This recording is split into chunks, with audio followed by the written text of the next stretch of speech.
Well, welcome to the May's edition of the virtual lunch and learn for ZettaBytes.Today. I'm Rini Das. I'm one of the founders. Along with me, I have Robin Bauman, also a founder and then part of the leadership team. And we are an LGBTQ plus tech professionals and people who work adjacent to the tech industry, like in data and UX and all kinds of fun stuff. Everybody uses technology, so we are here for you. ZettaBytes.Today was founded in 2020, January. That was our first meeting. And today I have this fabulous pleasure, and I would let Lachandra introduce herself. But Lachandra doesn't know this, but I first met her actually at a CIO Tomorrow conference.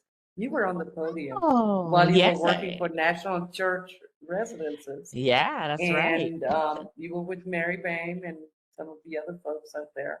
And I thought to myself, wow, she should get her own, group going and start her own business, And later on, you showed up to our Halloween event, and Yes. Lachandra is Miss Fierce Lard, as we all know it. So I'll let you introduce yourself and get started. Oh, thank you so much. It's my twin, y'all. We talk about being I twins all the know. time, and I love it I know. so incredibly much. And I appreciate ZettaBytes and everything that you all do. This is my second year as a part of the membership, which is I so know. beautiful to me. And just for those who don't know me, I will introduce myself in just a little bit as I start to share my slides. So let me see. I'll make sure I share my slides. I don't know. Are my slides showing? Are they showing? Yep. Is it presenter mode Yes. or it's presenter mode or the regular mode? You see It's notes, the so you don't see presenter notes. mode. I don't see Okay, notes. how do I switch? You don't see, oh, so you don't see notes. No. Okay, perfect. Then that's beautiful. All right, so it says championing your path. You see that? Yep. Ah, yay! Then we're actually doing technology the right way with a tech group, right? You never know. So I The love that. the only thing is try to change the slide because sometimes on presenter mode the slide doesn't change. Okay, so I'm gonna change the slide one time. Do y'all see the outcomes and objectives? Yes. Oh, Good okay, job. we're in good company. All right. So I'm gonna go back to the main side first. Sure. First of all, thank you so much for having me here, Lachandra Baker. Everyone calls me La. I use she and her pronouns, and it is absolutely my honor and privilege to be a part of the ZettaBytes and be a Zetta Star, which I love that so much. Everyone has been so incredibly kind and welcoming to me, and that's something that is really important to me as a practitioner of diversity, equity, inclusion, company culture, and employee engagement. So I am so grateful that you all have invited me to be a part of our lunch and learn today. So we're going to really talk about championing your path. How do you be a self advocate for your work, right? How do you empower and advocate yourself in tech? And so we have a couple of outcomes and objectives that we want to see. I want to make sure you feel empowered through the things that we talk about today, the stories we share, the lessons we share, and focus how you can use your voice to make sure that your needs and aspirations are met as we think about what is tech right now and what is tech in the future, right? So we know there's a lot of things happening right now that will change, honestly, the very dynamic of who we are as a nation and especially as a planet. Right, we're going to highlight the importance of what does community mean? How does support show up for you, and then how can you leverage it for personal growth and development? Because that's something people don't think about a lot. But your network is like your net worth. And I didn't come up with that, but somebody said that, and I love it, so I used it. But how you utilize your network can really honestly affect the bottom line of how you make your earning and how you make your professional growth in the world. Another objective is we want to just really do some practical things that you know how to self advocate and to empower yourself. I know I think a lot of times people don't think they have power, but all of us have a level of power. It may not be positional power, but it might be situational power. And we'll talk about what it means to be different kinds of leaders and show up in different kind of leadership styles. And what does that look like specifically for LGBTQIA plus folks in the tech profession? And so as we think about those objectives. Now we're talking about outcomes. So the outcomes are you will learn these strategies, and I hope they will strengthen you as you continue to be an advocate in tech spaces. We also want to make sure you understand how to cultivate your support networks. You know, a lot of times people say, oh, I feel bad about asking somebody to help me find a job or help me mentor me or all that stuff.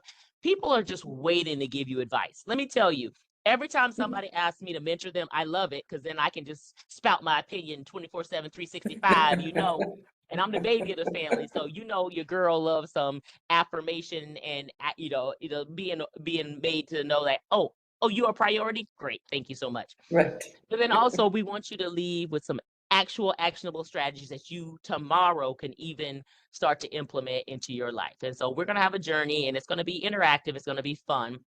And so I'm really glad, again, to be with all of you. So as we start thinking about me a little bit, so I know not everybody in the world knows me. So let me go back for a second. Went too fast because I want to go back to me. So La Baker, as I told you, she, her pronouns. Maybe a little known fact that you all don't know about me is that when I do this work around diversity, equity, and inclusion, it is absolutely very personally important to me. I'm a part of a interracial blended marriage. We have 2 children at 26 years old and 22 years old. Both of them are a part of the LGBTQIA community, my youngest being transgender and about to be a college graduate. Yes! So as some of you might watch this, I might be already screaming my head off in the stands as Aji walks through the stage, or I will be close to that. And that's really important to me. You know, I think about a lot of the things that's been happening in the legislature lately that's really about anti-LGBTQIA legislation. And as a concerned parent and just a person of the world and a true ally in action, those don't sit well with me. And so I am always doing my part, whether I'm writing letters to my legislation, definitely using my voice to vote, and also on the protest line. It's very important to me that in this country that's supposed to be the land of freedom, we should all have freedom to be our fullest, truest, most authentic selves. And so that is something I will champion literally to the last breath in my body. And so that's why I'm so honored to be a part of this work with ZettaBytes, because I know how it is to feel marginalized. I know how it feels to be oppressed and discriminated against, and I don't want that for anyone. And so I will always use my voice and my privilege to help others, you know. And so this is very important to me. So if you didn't know me, now you know me. And so if you have any questions about anything that I've experienced in my life, I'm an open book. And I feel like it's important to be vulnerable, authentic, and empathetic to everybody's situation, because everybody's going through different things and learn different things. So you want to come here with an open mind and an open heart, and we'll get to it. So as my friends say, let's talk about it. So if we start thinking about the tech industry, first of all, it is a hot market. 2 of the hottest industries right now is tech and healthcare. And I believe you probably can all agree to that, right? Everything in our Yep. lives will never go away. Tech continues to advance, healthcare continues to advance. We all at some point in our lives will have to have healthcare, right? You know, I am now 51 years old, and I say that proudly. 51, yeah. Baby doll. Thank you. But you also know with 51 comes a few little extra aches and pains, few little extra, oh, I don't feel like doing that. Oh, Lord, what am I doing now? So all those kind of things start to happen when you turn 51. So you're going to have to use a little more healthcare than you probably knew, right? So the other thing that I think about a lot is with technology. So again, aging myself, I first got on the internet when I was a senior in college. Yes, that was that long ago. And I even remember getting on it for the first time. I think I literally spent 12 hours just surfing the web, just trying. I was so amazed by it. I'm still, honestly, to be real honest, I'm still amazed by technology. I was like, how can my flat screen TV get these visual pictures from around the world? I still don't know, but technology blows my mind. But I enjoy it so much, and it's going to continue to advance and go further and further. And as we know, AI, which we'll talk about in a little bit, is the topic of discussion right now, especially when it comes to what is happening new and fresh in technology. So we're going to talk about that a little bit. But first, I want to talk about some of these big names in tech. one of the things that I really want to talk about is these are some of the top LGBTQIA plus leaders in tech right now. And I think it's important to talk about them and name them, because one of the things I talk about a lot is you can't dream it if you can't see it. And if you can't see it, you can't be it. And so you want to always see people who look like you, who think like you, who have some connection point with you that's in these roles that say, hey, maybe I can do that too. So those things are really important to me. And those are the things that I talk about quite a bit in my work, and I want to make sure that I make a distinction. There is a difference between representation and tokenism.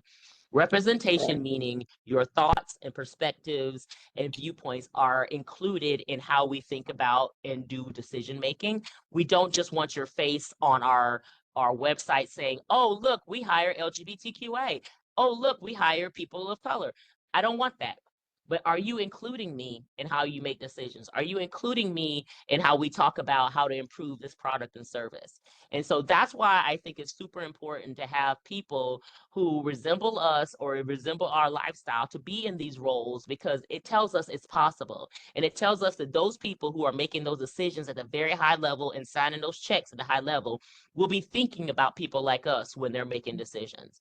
And I think that's super, super important. And I think that's something that was really interesting as far as data and statistics is that Glassdoor said, according to their survey back in 2020, which is just 4 years ago, but honey, don't talk about 2020 because you already know what that year was. Right. But just 2020, half of their top companies that were best places to work were tech companies that were best places to work for LGBTQIA, were tech companies. So tech companies have actually showed up to be more accepting and more inclusive of LGBTQIA folks. And so I love hearing that. And that made me very happy to say, okay, so there's an entire industry that is also very welcoming to LGBTQIA people. So when we started breaking down and looking a little bit more, some of the fastest jobs in tech were data scientists, and they were growing at about 35% growth over the next 8 years. Information security, because everybody's talking about cybersecurity, right? Everybody's talking about people hacking into your systems and stealing your identity and all those kind of things. So information security continues to rise. It's just as fast as data science at 35% higher. Software developers, people who are still coding and writing these programs that are literally driving the entire nation. Like, you think about, if we take a step back to a couple months ago when we had that total eclipse, right? People were really concerned that with the total eclipse, it was going to impact us from satellite service, cell phone service, all these different things. And honestly, it reminded me of Y2K. So if those of you who are alive back then, when you were Y2K 1999, people were freaking out, thinking the world was literally coming to an end, right? You remember that? Yes. And yeah, you know what was so interesting about that though, which I think was really funny? I had contractors who worked in my organization, and I said, are y'all doing pretty well with this? She said, we're not making insane amounts of money. We're making obscene amounts of money. And I'm like, how can I be down? Listen. So that was Y2K. So I think right now, as you're starting to see tech pick up even further, thinking about AI, right? Generative AI. The news from the Bureau of Labor Statistics said that the AI jobs are growing at 2 times the rate as every other job combined. Every other job is AI. So if you're not doing something with AI, you're not connecting with AI, you are literally going to be left behind. And it's not the AI like the movies that you see. It is different. Because I'm going to tell you real quick. So can I be vulnerable for a second? Can I be vulnerable for a second? When they talking about AI, I literally thought Skynet, Terminator, Sarah Connor, the whole world's about to end. Listen, that's how I was thinking. And so I was a little afraid at first, I'm going to tell you. But I now have figured out how to use it in a way that's actually incredibly helpful. As a small business owner, there's administrative tasks that I absolutely don't want to do. I do not want to do them. AI can automate most of those things. Listen, note taking, calendaring, even replying to email. Y'all, listen, it's a game changer. So if you're not already playing with AI, make sure you do it. But some of the prompt engineering, which is some of the hottest jobs coming up now, if companies are not dabbling in AI, they soon will. And I know some of the cybersecurity concerns are a lot of what people are thinking about for AI as well. But there are GPTs that you can actually create in-house and protect them around your firewall. And so there's ways that you can still utilize ChatGPT and still move forward, right? So I love that stuff. So what are you all seeing and thinking about these fastest growing jobs? What have you heard? Does these resonate with you? What do you think might be different? Yeah, all of them actually. The data science piece. Um, Everyone's talking about machine learning Mhm. and that kind of thing, and that in combination with AI. So yeah, that definitely tracks. Yeah. I think I'm finding that the software developers' jobs, I mean, it has always been historically, it depends on what language is hot and what they're using to Mm-hmm. build apps. So you Yep. have to always keep up with those different languages. I mean, Yep. I'll date myself, we were back in Visual Basic and I don't know, we had COBOL, all the things that we learned, Fortran. I mean, very Yep. few C++. I mean, they're still using it, but everybody's using Python these days. So, Right. and that kind of, there are a lot of intersectionalities. So to me, information security and data science and those jobs are growing. I see them in much more in demand. Yeah. I think the AI jobs, people are still trying to, depends on the industry.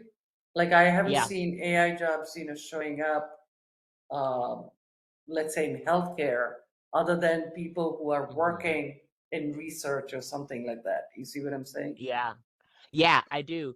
And it's interesting that you say that because I have a client actually is a technology client up in Cleveland, and they use AI in some of their programming around radiology, Right. cardiology, Hmm. and also oncology, right? So Hmm. there's AI that speaks to how, you do MRIs and CT scans and CAT scans, like all of Hmm. that is starting to really show up in the tech/healthcare arena. Right.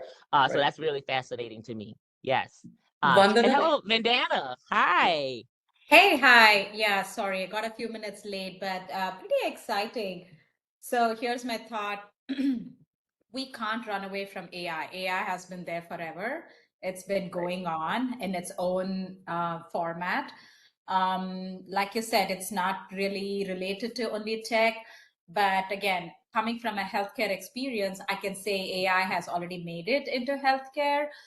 Some of the AIs that's being built are also taking over, the way clinicians dictate notes. Right. Mm-hmm. So they are trying to save some time with it. I kind of Mm-hmm. don't, I have my own bias with it. So let's keep my bias around. but uh, but yeah, I think either we accept and move on with the change, just like the way we've been moving with all the changes. But you're so right, Mm-hmm. that we can't hide away from it. And I don't think we Yeah. should also be in this fear mode of AI is replacing people, because you Right. Yes. still need the humane experience, human existence to be there to be driving AI. And one of the reasons Yes. I'm very passionate about it is we as a community need to see the success in terms of how are we using it efficiently. So you're right. Even in Yes. my small business, my productivity level being a solopreneur, I'm like, I'm doing it all. Wearing that hat Yeah. all Right. is really hard. Now, if I'm going to be a really fool if I don't use AI to improve my productivity. So why not? That's Right. my, there is nothing to undermine anyone's capabilities. But yes, we also don't want to use AI as a crutch. Right. We should be able to use it as a partner. Let's move along with that, not to say AI is going to solve all the problems that we have in our world. So yeah. Right. Thank you for that beautiful testimony of how you're using AI and what you think about it too. And I think part of it too, when you start thinking about folks who have multiple intersecting identities that have been historically marginalized. A lot of what AI does right now, it's pulling from information that exists in the technology, right? It exists on the internet. And some of that is incredibly biased, right? And so part of what I think we do as people of color, as a part of the LGBTQIA community, is say, hey, I noticed this about what you're doing. Here's some information that you can use to re-educate your AI so that it's more inclusive of all the different styles and kinds of lifestyles that we have, right? And I look at that as part of my job. I'll go in and I'll put certain things in Chat GPT to see how it spits out responses, so I can say, hey, this feels good, this doesn't feel good, so that I can give feedback. And I think that's something I take very seriously. And I would hope a lot more people are doing those things. When you figure out there's a bias that might be underlying, how do we show up and champion allyship to make sure they correct those things? So I think we can't sit on the sidelines with this. We have to actually be involved in it to help advance it further, for sure.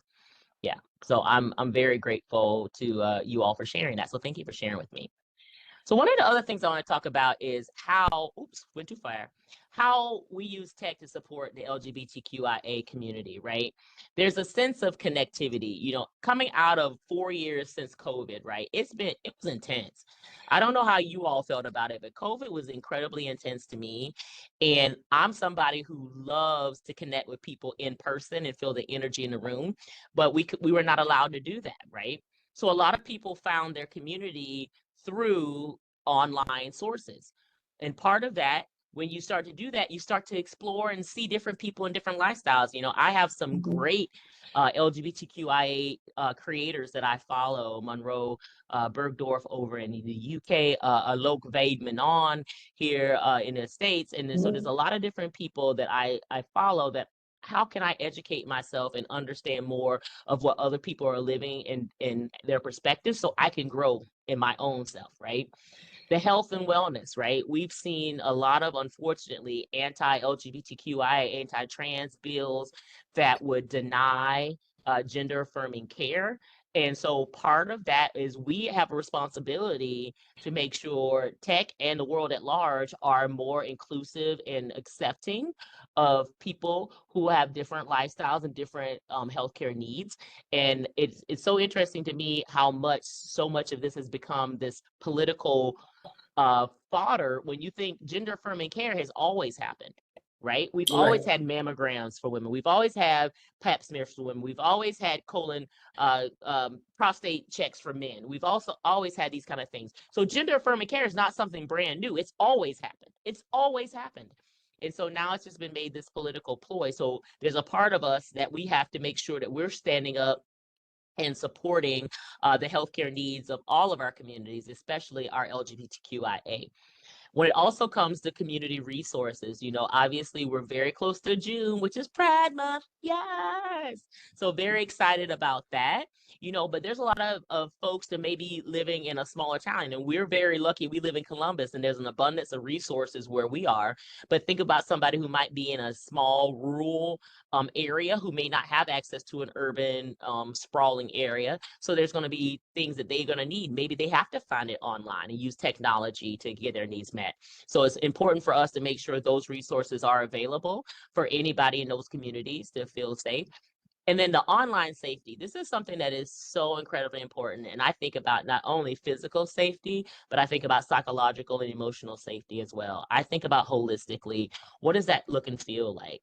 And I go back to having been in COVID, 4+ years now, and how people have gotten into what I consider an echo chamber when it comes to things online. You have people who are trolling, you have people who are creating these fake identities, you have people who are catfishing. There's all these different things that happen online. So as a part of what we can do as tech folk in these communities, how do we make sure these things are safer, especially for our youth, but for just about everyone, right? So everybody needs to make sure they feel safe online and that they feel like they can be their fullest authentic self without having any kind of oppressive behavior. And so these are things that I think about as we land in that tech. How can we show up for each other and really really improve that experience, right? And so, but I think at times it feels uncomfortable in a lot of ways to talk about all the discrimination and oppression that's around, but people who are not experiencing it needs to know that their perspective is not the only one that matters, you know, that they really need to think about how to support each other. So do these sound like things that resonate with you all as well? Absolutely. Absolutely. And if you look at, I mean, thinking about online safety, I don't think it is just necessarily the youth, because it also affects online safety of um, people over 50, like all of us, you know, because as we grow older, our capabilities to understand Cool. it was kind of like for LGBTQ seniors. And so, of course, Yeah. I'm going to open it, you know, like, but now I don't know whether, you know, why is it telling me that my Apple ID needs to be changed? And then there's a pride thing up Yes. there. And I'm thinking to myself, why is Apple contacting me? And for Right. that one hot second, I was about to proceed saying that, Yep. you know, my Apple ID got compromised. Then I looked at the email, you know. So having those, I mean, this is where technology comes and helps everybody, all ages, you know. Yes. Um, Yes. Yes. 100%. And I'm so glad you brought that up, Rini, because I think a lot of times, you know, here's two things that I say about, you know, people over 50, even people over 60. You know, I used to work in a senior living healthcare situation, and we had one of our residents who literally came out as transgender at 75 years old. wow. And there's one part that I celebrate, another part my heart breaks, that you've had to hide yourself for 75 years. Yes. Like, that's heartbreaking to me.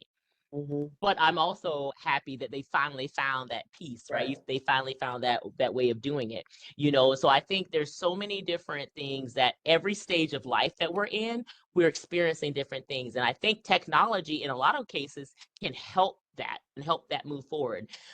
Because what I would like to believe is that when they decided, hey, now is the time, they felt a sense of camaraderie and allyship that felt like, now is the time that I can do this, right? And before, if you were, you know, not connected to the internet and not connected to the world, you might feel very alone and very scared. And so sometimes that extra online presence gives you confidence in that you can do something. So I appreciate both sides of that. So thank you for sharing that piece as well. Yep. I just wanted to So when add. yes, please. Yeah. So I just wanted to add, since we are in this topic of, you know, especially folks, women above 50, because what I also notice and what I have been hearing are industries making the jobs less open for folks above 50. Absolutely. I recently heard, and I don't want to disclose the company, that the company asked people above 50 to step down. If not, they would be laid off. Wow. And here we No, are no, talking no. about all HR policies that are supporting us. Internally, it is not, for whatever reasons, right? So there is a lot of angst. And when we are talking about health, I'm actually going into the mental health of folks above 50 who are feeling despondent about their situations and having to compete with technology, where I'm actually going with that, saying that either we make use of the wisdom that we have gained over years. We don't have to keep going and learning everything. Okay, there's a new, I don't know. I'm going to be honest. I don't know anything about Python, but I can use technology, right? Correct. So that this is exactly where we are going to reinvent ourselves in terms of how do we draw that wisdom within ourselves.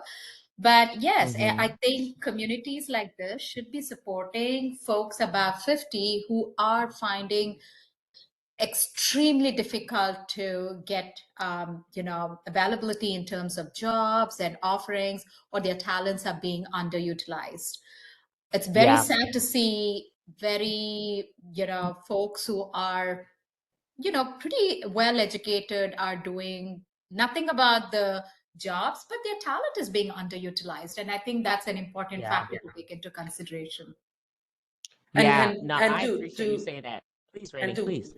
yeah, I was just going to say, and to Vandana's point, I mean, this is the intersectionality of it makes it even worse, right? I mean, Mhm. because especially during COVID, Robin, I don't know if you felt it that way, but we were in touch with the LGBTQ Central Ohio Roundtable, and Mhm. we were doing a lot of things, but the biggest issue was the challenge was the younger people, somehow navigated and could easily get into the online community, which is people under 50, but Mhm.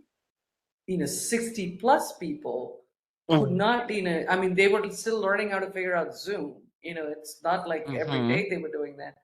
And it was Mhm. really tough, getting the information out to them, making them, join all their friends that they would hang out on Wednesday afternoon, Mhm. at some gay bar. Now they cannot do that. And so, Yeah. like it really changed. But then, what's the next pandemic going to be, and how is Right. that, how are we going to actually bring it in? But yes, I think it is across the board. And the Yeah. intersectionality makes it worse, but Yep. So, yeah, one of the things that I think too, and I thank you both very much for bringing that up, is that when you think about, we're living a lot longer, right? right, You have people who are not able to retire even at 65, right? 67 or even 70. So you have longer lifespans and longer work life as well. right, And so you can't start to discriminate against anybody over 50, because literally people might work until they're 80 and maybe even right. beyond. And so when you start thinking about that, you will, from this point forward, we're probably always going to have 5 to 6 generations in the workforce at any given time. At Mhm, any given time. And mhm, so we have to understand how to adapt and work with all of these groups, because they're all going to have different needs at different stages mhm. of life, right?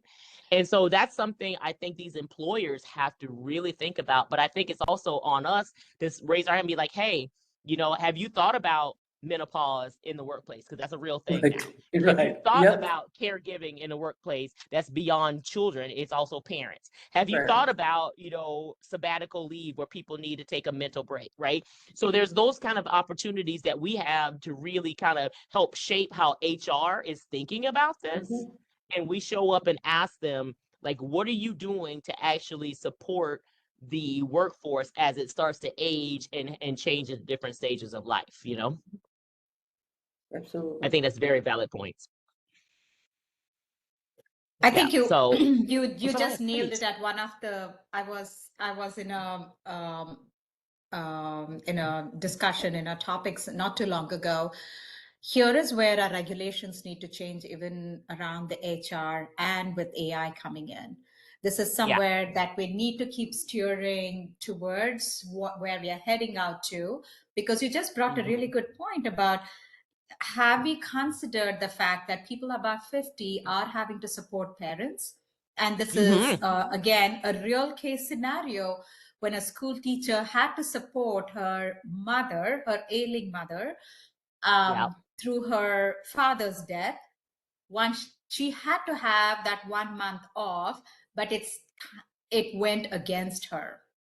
And this was a Yeah. teacher who is a tenured teacher for 19 years, supporting the school. And now she was asked to step down from whatever role, I don't quite understand. It was Mm, because she took a month off to support her mother. mm. Yeah. So my question is, Very sad. as we are aging, our age factors are growing, so are our Yeah. responsibilities. Are the HR regulations for the workforce also going to change? Yeah. Is that 40? I always go back to that question: who designed the 40-hour work period? Girl, you ain't waiting for that conversation, honey, because that's a hot topic for me. The reality We need to situation, do let me another tell you, session for that. that's another session for that. But let's really talk about it. I'm so glad you Yes, brought that up, because the 40-hour work week started with Henry Ford back in the early right. 1900s. And the reason is because, first of all, people were dying because they were working 10, 12, 16 hours a day. And the science even then was saying anything past 10 hours, you forget about it. So Right. Henry Ford wanted to have a 24-hour operation. So he said, what if we did 3 shifts of 8 hours? That way everybody, I can keep my factory running for 24 hours and people could, make under that time frame Right. where they can be productive. So that's honestly where we got the 40-hour work week. It's an arbitrary number. It's an arbitrary number. And that's something that I talk about a lot with some of the clients that I work with. I said, are you paying for hours? Or are you paying for outcomes? Because I guarantee you, a 40-hour work week, you got people who's sitting on their desk having coffee and chatting. They ain't doing no work. Stop. Mhm. Right? So let's talk about what it really looks like for productivity, from autonomy, from flexibility, and for outcomes. Because people aren't talking about outcomes like they should be. They're talking about, oh, you have to put in your 40 hours. For what? Literally, I tell y'all, I literally had a coworker one time. She literally played online games all day long and then talked about how busy she was. I'm Wow. like, I guess you are busy with Jewel Quest and Angry Birds. Like, what's going on? But she was at the office every day. She was there every day, and so she looked like the dedicated worker, but she wasn't producing. So I really do challenge organizations to say hours are not what you're paying for. You're paying for outcomes. So how are you making sure that people can get set up with the resources and the time and space and grace they need to get the outcomes that you require for your organization? And how many Right. I of us are mean, challenging organizations to do that? results-oriented workforce, right? I mean, this concept is not new. And I think Mm-hmm. in technology, most of us have kind of moved towards that direction, right? Because Mm-hmm. your something is due for testing, so you have to work the extra 15 hours to get it to that milestone, but then, you're allowed to kind of walk away. Then there are some jobs where it is very much people facing, like, then you have to show up and do those, 8 hours or 10 hours, but you're not expected to, work anything more. But yeah, so Yeah. Here's the thing with that, Rini, and I'm glad you brought that up, because this is again where the conversation, I believe, between equity and equality shows up, right? right. So if you have one of these people facing jobs, one of these, I got to have you at the desk at this particular time, then what benefits and perks and other, incentives are you giving that person for having to do that? Because Right. some other people who have a different kind of job, they can have more flexibility, they can work Right. remotely, they can do these other things, and that's kind of the benefit for them. But for those who Absolutely. have to be in the office, that have to be someplace, what are you then supporting them with and giving them from an equitable perspective that makes it feel worthwhile? That's the conversation then that needs to happen in the organization, I believe.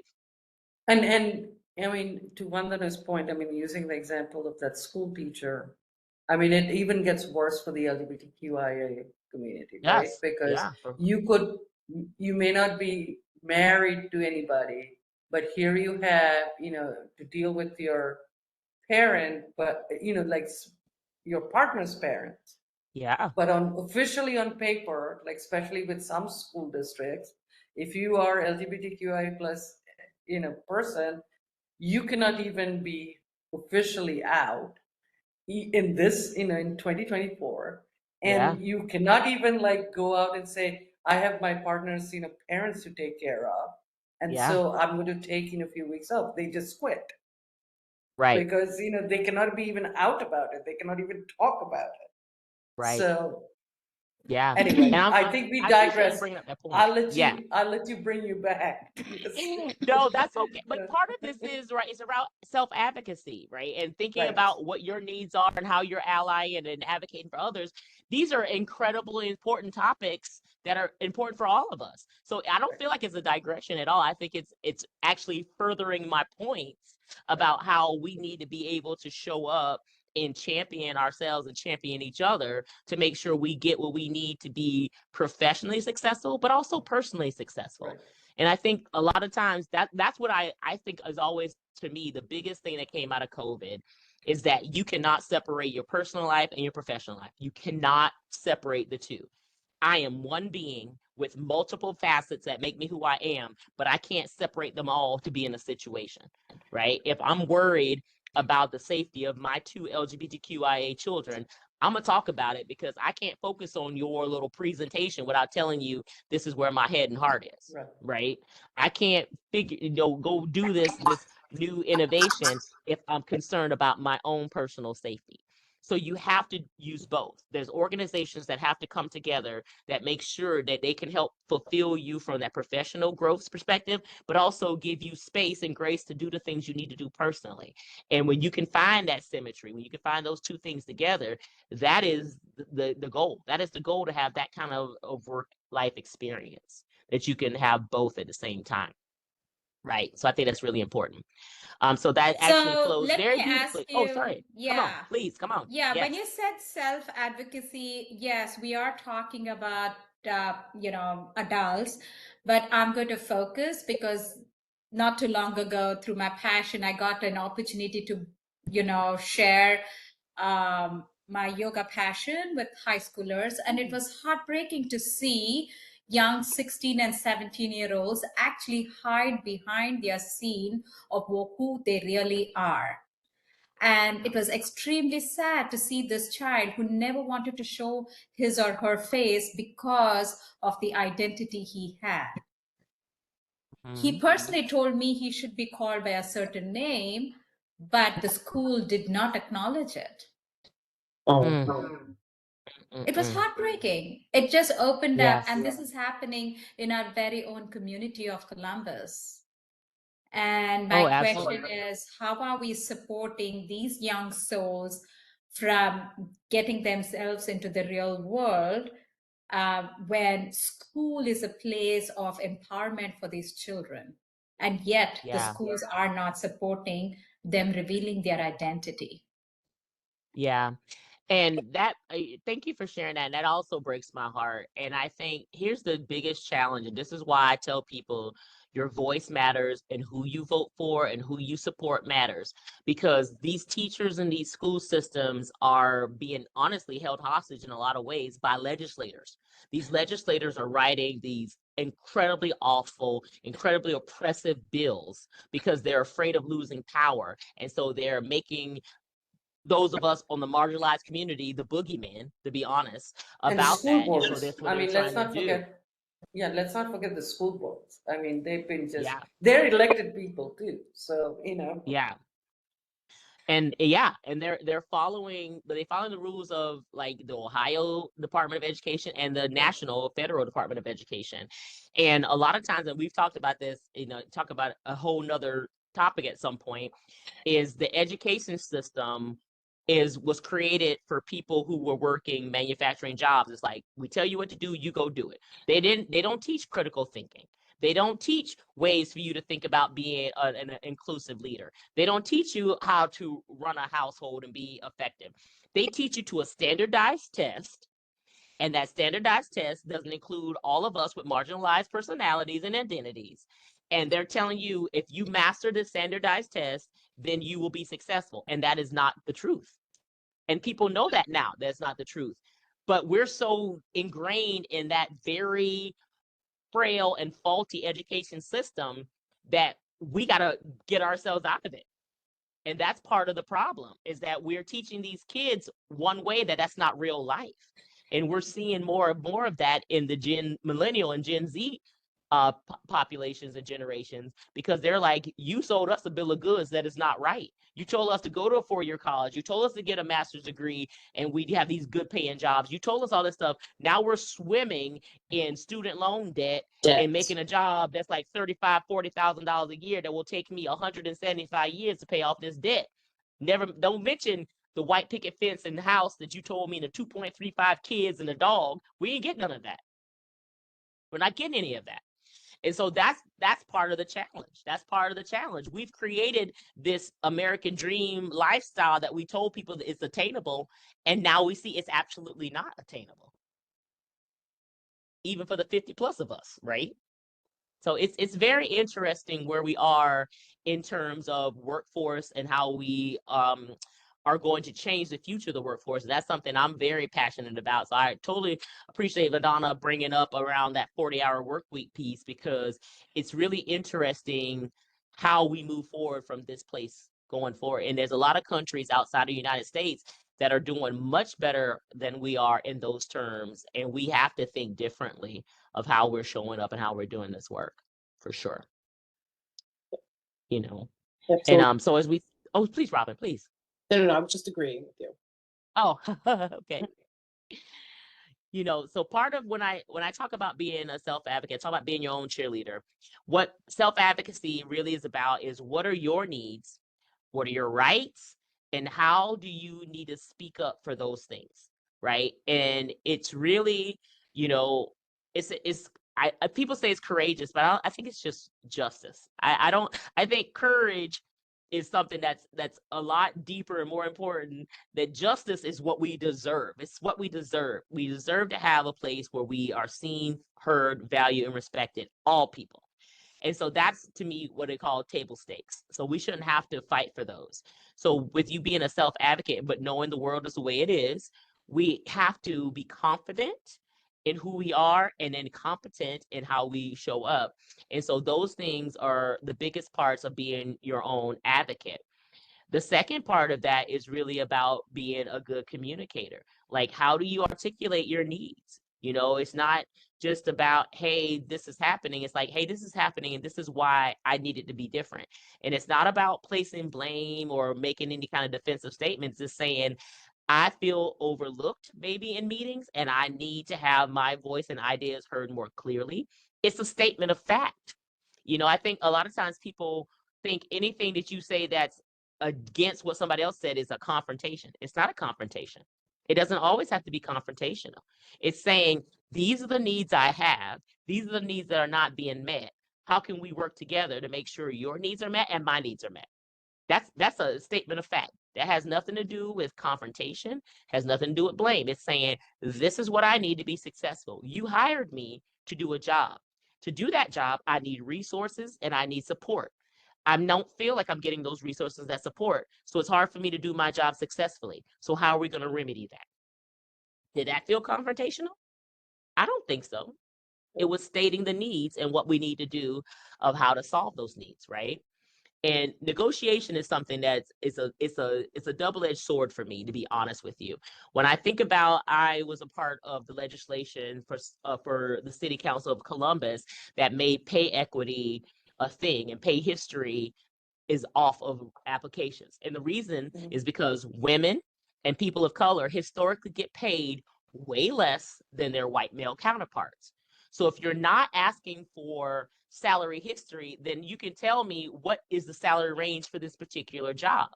I don't have to have negotiation skills for that, but it's good if I have them. But I should already know what the salary range is for this job. And I need to know the skills and abilities that would get you at the bottom and will get you at the top. So don't make this a mystery so that people are guessing. And so I could be making $85,000 at my previous job, and this job could tell me it's paying 100, and I'm excited. But if this job is really paying 150, I'm not as excited. So you have to be really open and honest about where these job range skills are, because that's the true most leveraging power you have, is the first time you accept the offer for a job. That's the biggest leveraging power you have. Anything after that is maybe 1%, 2%, 3% at most of a raise. And so it's incremental. So the most you get is when you first start a job. So really understanding what range that job is in and what it takes to be in certain ranges is super important, right? And you should feel that you have the right to be assertive in those cases. So those are the kind of things that I think are really important to set yourself up for success, is how you communicate your value and your expectations to a job, because it's a two-way street. They're not just getting an employee and you got to be grateful you have a job. They're getting your time, talent, your treasure, all of your knowledge, all of your intuition, all of your innovation. It's a two-way street. So you should have as much leveraging power to interview the company as they interview you. You know, have you all had that experience before when you're working in these companies? Well, yes and no. I Okay. think lot of it happens. I mean, when you're starting at a company, especially entry-level jobs, I think there is a little more equity, if you will, because things are much more clearer. But Yep. the minute you get towards promotion and tenure, that's where it just diverges big time. White Yeah. male counterpart is going to get, that promotion with that job where, I mean, even at CEO levels, I mean, think about the Mhm. women CEOs, Mhm. when they're coming in, what kind of compensation deals are made by the headhunters, right? Compared to a guy who's coming in and then what Right. they give you. So it's the same job for the same position. And there has Yep. been, I mean, even today, you see that happening. I mean, over and over and over again. And, I think Oh, women, right? yep. Mhm. You nailed it, Rini. I think that's very well said, because if you look again, I'm going to keep the coasts out of this conversation. The East Coast and the West Coast, the culture is a little different. But when we look Mhm. at Midwest and we look at Ohio, all of us have experienced that in some form or fashion. It Mhm. is a very it's still a patriarchal society. I'm sorry to say that. Oh, it is. It is 100%. It It is. is Right. right. It Yeah. is. And as much as people say, oh, there's equality, there isn't. Mm-mm. We've all faced Yeah, that, it's still not especially when it equality. comes to management. Management. It's you find that more in the tech world because it went Mhm. global, Mhm. but you're not Yep. seeing that same piece of it in other industries. Mhm. Women are still having to struggle and find their different loopholes and can't just move through the general part of promotion. And that's extremely sad. Yeah. You know what's so interesting too, Vanana, that you mentioned that? I listened to an article yesterday that was saying more and more men are leaving the workforce, and it caught me out when they said the title. I was like, what? Let me go investigate into this. And it's because less men are going to college. Like more women are going to college and being college Right. graduates than It ever has been before. a secular trend, yes. Yeah, it's been a circular trend, and so that's starting to happen. And so a lot of men who are not going to college, who have been doing historically skilled labor jobs, Mhm. are not doing them anymore, right? And there's a lot of women, myself included, who are the breadwinner of the family, and their spouse are the ones who are taking care of the home. That's been a role reversal from the 1950s Beaver Cleaver fans, right? It's a very Right. different world that we're in, right? And so it's very interesting how men are looking at themselves and their value in the workplace. And one of the statements they made, which made me like really stop, is about they are tired of working for people who are basically exploiting their labor and making more money off of the value that they bring than they are. And I said, well, you talking about capitalism now, homie. That's what you're talking about. You're talking Yeah. about those at the top making a lot of money off of what we bring to the value at the bottom. So I thought that was really fascinating that they're starting to do these research and data projects on how men are reacting to the workforce, but they're doing and saying what we've said for years. Now they're feeling it, and I think that's really fascinating. And over the next 5 to 10 years, what is that really going to look like? And what is that really going to look like? And even with generations right now, the top is they did this other part of the program for boomers and Gen X. They care more about the dollar amounts and how much they're going to be making. And millennials and Gen Z care about the purpose and the meaning in their jobs. I thought that was also fascinating. And so we're going to be definitely contending with this quite a bit over the next decade or so, as people continue to age. And is retirement going to be even a thing we can think about? I'd love to think I was going to retire in the next 10 years. I may work until I'm 80. I don't know. So it's going to be very interesting, the dynamic of the workforce and how people are engaging in the workforce going forward, right? And so one more slide I want to talk about a little bit is around setting boundaries, right? We talk a lot around it went too fast. Sorry, too many things. what does it mean to set boundaries, and what does that look like in the workforce, right? And I think it's really crucial from a mental health perspective and a professional growth perspective. There's so much pressure in tech right now, is faster, faster, faster, get it done faster, get it done faster. And so there's only 24 hours a day. We already talked about that. And so you can stay up late all you want to and do things as much as you want. The faster doesn't always mean better. And I think we really should talk about that, because people think, well, I could be the first person in the market. Well, you could be the first person in the market and you have a faulty product. So now you're going to be behind the 8 ball, because you're now trying to fix this faulty product that you put out so fast, but it wasn't good. And so people put too much, reliance on speed, but speed is not always the answer. So what are we doing now to think about how do we take the time and pause and reflect before we put something out there? And it's the power of that pause. It's a reaction versus a response. And that's in product lines, service lines, and how we do leadership. We can't always be the fastest, because that doesn't mean the best, right? There's a lot of boundaries around work-life integration. I won't say balance, because it's hard to balance something. It has to integrate, most of the time. Flexibility is something that people talk about, and they have continued to talk about, even with hybrid workplaces, remote-friendly work, remote-facing work. So there's still some CEOs who want people back in offices. They want them back in offices. And I said, again, just because you seeing people in the office don't mean they're productive, homie. Just because you see people in the office don't mean they're moving the needle forward. So you really need to ask the question is, what is it that you're trying to achieve with your workforce? What are you trying to achieve with workplace productivity? Can that be done remotely in some cases? If not, if you're worried about somebody being at home and not doing their job, that's a different issue than flexibility. Right, that's a management exactly. issue, that this person is not Right. doing their job. So don't Right. punish the entire organization for this one person not doing their job. And so Right. that's a part of the sussing it out and figuring it out, because that's not always the answer. How are you actually giving people feedback that's actionable and not just criticism? Because those are two different things. Actionable feedback and criticism are not the same thing. It's not the same thing. So how are you learning how to give people feedback that actually improves them and is constructive, not destructive?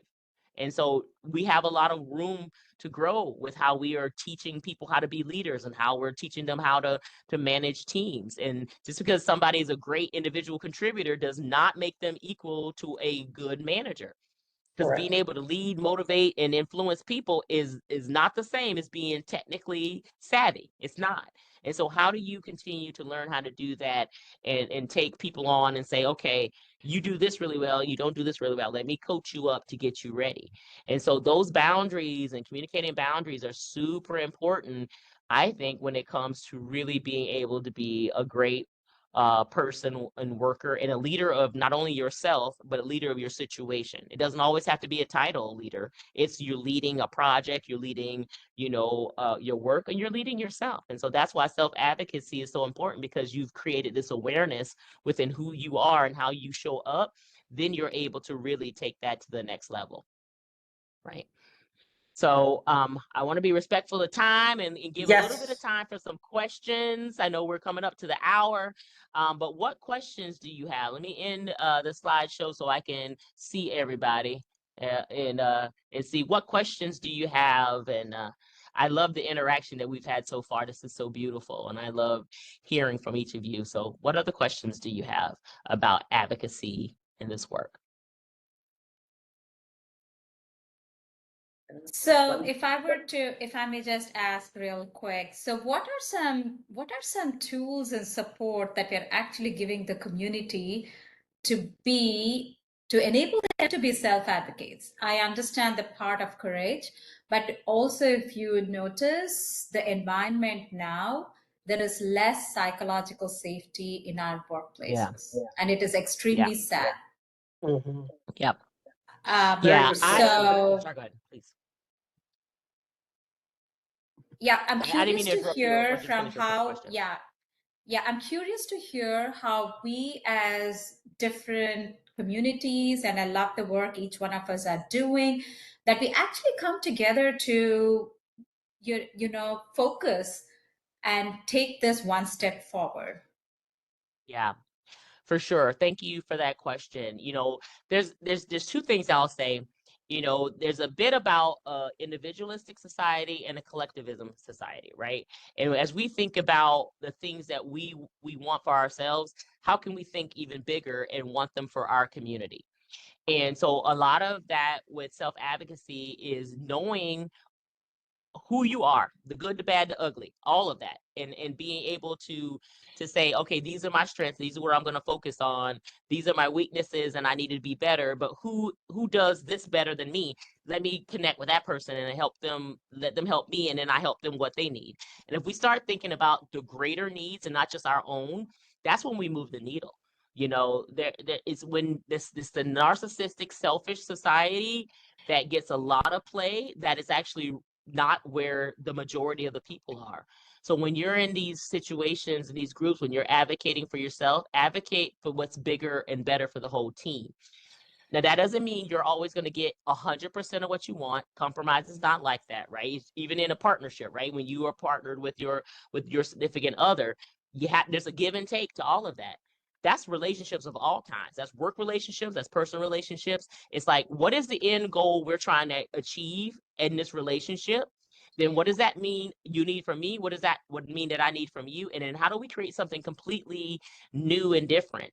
That's the innovation part, is how do we come together and create something that is a part of me and a part of you that benefits us. And that's the same way with employers and employees. How are we coming together to create something that both benefits you and benefits me?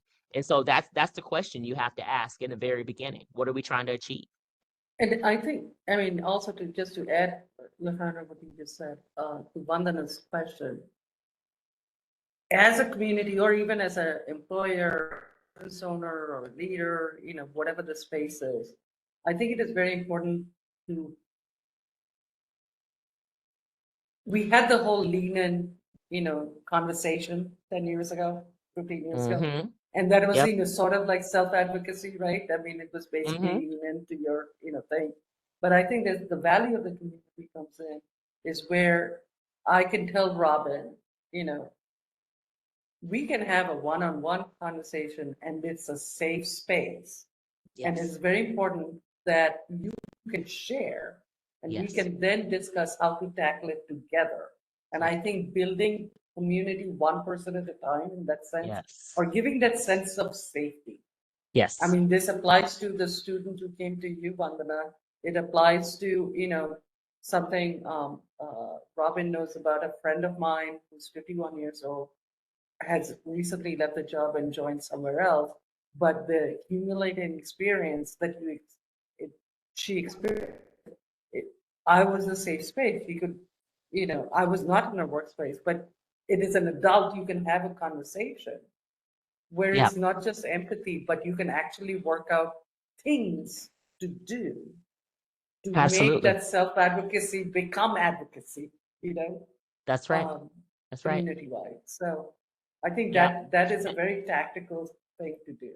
Yeah. And I love that you said it, because there's safety in numbers. I always tell people when they said, hey, I'm trying to get something done in my workplace and I'm hitting these walls. I said, then who are your allies? Who are your supporters that you would say can help that? Then get with them.